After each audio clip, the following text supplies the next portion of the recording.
दोस्तों, आज हम पिपरवार में थे और एक लंबे समय से कोशिश थी कि महाप्रबंधक से मिल सकें, उनसे बातें कर सकें। कोयला की वर्तमान स्थिति क्या है? साथ में जो चुनौतियाँ हैं, वो प्रमुख रूप से क्या हैं? और साथ में सामाजिक जो सवाल हैं, कोयला कामगार के हैं, रैयतों के हैं, विस्थापितों के हैं और तमाम जो स्टेक होल्डर होते हैं, जो कंपनी के फाउंडेशन देने में महत्वपूर्ण भूमिका निभाते हैं, उनकी वर्तमान में क्या कुछ हालात है? उस पे महाप्रबंधक की जो विचार हैं उसको हम सुन सकें और आप तक साझा कर सकें। दोस्तों, आज पिपरवार सफ़र कर रहा है। आज ज़मीन के अभाव में जहाँ 20 मिलियन टन का प्रोडक्शन होता था, आज 6 मिलियन टन पे आ चुका है। ऐसे में आप समझ सकते हैं कि पिपरवार की वर्तमान स्थिति क्या है। लेकिन इस जद्दोजहद के बाद भी जो संभावनाएँ हैं, आगे दिखाई दे रही हैं। पिपरवार का अपना गौरवशाली इतिहास रहा है। सीसीएल की अगर हम लोग बात करें, तो जब सीसीएल के पास मगध आम्रपाली सरीखे एरिया नहीं थी, जहाँ कोयला प्रोडक्शन आज कई मिलियन टन का है। एशिया की सबसे बड़ी माइनिंग वहाँ हो रही है। ऐसे में जो पिपरवार एक समय में 20 मिलियन टन का प्रोडक्शन देता था, आज 6 मिलियन टन पे आ गया है। तो स्वाभाविक है कि सवाल तो समझा जा सकता है कि स्थिति है क्या। लेकिन इस बीच महाप्रबंधक की जो भूमिका होती है, वो बहुत ही महत्वपूर्ण होती है। कोयला कामगारों के साथ साथ रैयत जो विस्थापित हैं, जो कोयला खदानों के आसपास रहने वाले ग्रामीण हैं,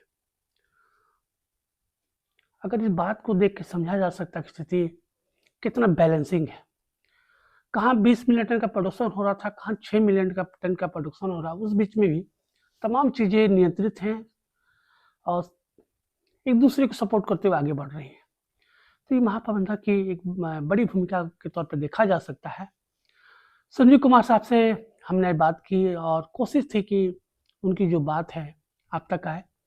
संजीव कुमार साहब का आए हुए कुछ समय हुआ है पिपरवार एरिया में और चीज़ों को जो बैलेंस करने में जो उनकी भूमिका है, बहुत महत्वपूर्ण है दोस्तों। और कोशिश थी कि अभी पिपरवार के क्या कुछ स्कोप हैं। तो जो बातें सामने आई दोस्तों, उसमें अशोका वेस्ट एक नया गेम चेंजर के तौर पे पिपरवार में आ रहा है। एक नया प्रोजेक्ट है और 20 मिलियन टन का प्रोजेक्ट ये हो सकता है। साथ में जो अंडरग्राउंड माइनिंग की जो स्कोप है, वो भी दिखाई दे रहे हैं। तो एक तरफ देखा जाए कि नया जो साल आने वाला 2026, यह जो फाइनेंशियल ईयर होगा, पिपरवार के लिए ऐतिहासिक होगा और जो इसका गौरवशाली इतिहास रहा है पिपरवार का, उसको एक बार फिर हम सबको दिखाई देगा कि पिपरवार की वर्तमान क्या कुछ पोजीशन है। लेकिन फाउंडेशन देने में संजीव कुमार साहब की एक अहम भूमिका है। वहाँ के जो प्रोजेक्ट अफसर हैं, जेके सिंह साहब, उनकी और तमाम जो टीम वर्क जो होता है, हम तो अब तक देखते आ रहे हैं कि संजीव कुमार साहब का जो टीम वर्क है वो काम कर रहा है। कोयला कामगार से लेके तमाम जो टॉप के अधिकारी हैं, जो एरिया के अधिकारी होते हैं, सब मिलके एक दूसरे को अप्रोच कर रहे हैं और साथ में जो तमाम तरह के जो सवाल है उसका सॉल्व करने में तमाम सभी लोगों की अहम भूमिका है, जैसा कहना है संजीव कुमार साहब का। टीम वर्क के मार्फत ही तमाम जो चीज़ों को अचीव किया जा सकता है। इसी पे एक्सक्लूसिव 2 शब्द कुछ सवाल हम रखे हैं संजीव कुमार साहब से। आइए सुनते हैं संजीव कुमार साहब को, जो महाप्रबंधक के पिपरवार के बहुत ही सज्जन, बहुत ही सौम्य स्वभाव के हैं, लेकिन उतने ही प्रतिभाशाली हैं कोयला के उत्पादन में। संजीव कुमार साहब सुनते हैं तमाम मसलों पर क्या कुछ कहा है संजीव कुमार साहब ने। सर, अभी पिपरवार के उत्पादन पे अगर हम लोग चर्चा करें तो क्या कुछ स्थिति है, चुनौतियाँ क्या आपके समक्ष है और सामुदायिक जो पहल होनी चाहिए उस पे कहाँ तक पिपरवार स्टेक होल्डर के साथ में थोड़ा सा आप अपने विचार को साझा कर दें तो कोयला परिवार के बीच में तमाम चीज़ें जाती, एक सकारात्मक माहौल बनता। ये हमारी कोशिश है कि पिपरवार आगे बढ़े। तमाम सवालों को सर कैसे देखते हैं, थोड़ा सा। पिपरवार क्षेत्र सीसीएल के लिए हर एक समय अच्छा प्रदर्शन देता रहा है और इस साल का जो कोयला और ओबी रिमूवल का जो लक्ष्य था 2025-26 में 5.5 मिलियन कोयला और 6 मिलियन ओबी रिमूवल का लक्ष्य था, जिसमें अभी हम लोग करीब 4 मिलियन से ज़्यादा कोयले का उत्पादन कर चुके हैं और 5 मिलियन से ज़्यादा ओबी रिमूवल का काम हो चुका है। तो हमें पूरा भरोसा है कि इस साल में हम जो तय लक्ष्य था उससे कहीं ज़्यादा उत्पादन कर सकेंगे।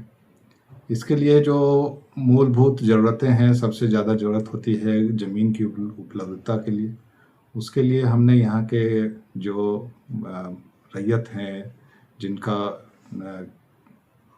ये एरिया है, उनसे बात करके उनको जो भी इस कंपनी के द्वारा मिलना है, आरएनआर बेनिफिट मिलना है, नौकरी मिलनी है, उस पे तुरंत कार्रवाई करके उनके ज़मीन को उपलब्ध कराया जाए खनन के लिए, ताकि हमको ज़्यादा से ज़्यादा उत्पादन कर सकें। और इसका एक परिणाम है कि पिछले साल भी एक बीजन गांव में मंदिर की जो पुनर्स्थापना की गई, उसके बाद वहाँ से करीब 4 मिलियन कोयले का एक जो हमको एरिया मिल गया। तो पिछले साल भी हमने लक्ष्य से ज़्यादा उत्पादन किया और इस साल भी हम लक्ष्य से ज़्यादा उत्पादन करने की क्षमता रखते हैं और निरंतर उस तरफ कार्य हो रहा है। जहाँ तक बात है आने वाली परियोजनाओं का, तो 2 नई परियोजना एक पिपरवार क्षेत्र में खुलने जा रही है। ये किसी भी क्षेत्र के लिए एक बहुत बड़ी उपलब्धि होगी कि एक ओपन कास्ट और एक अंडरग्राउंड परियोजना अगले फाइनेंशियल वर्ष में खुल जाने का पूरी संभावना है।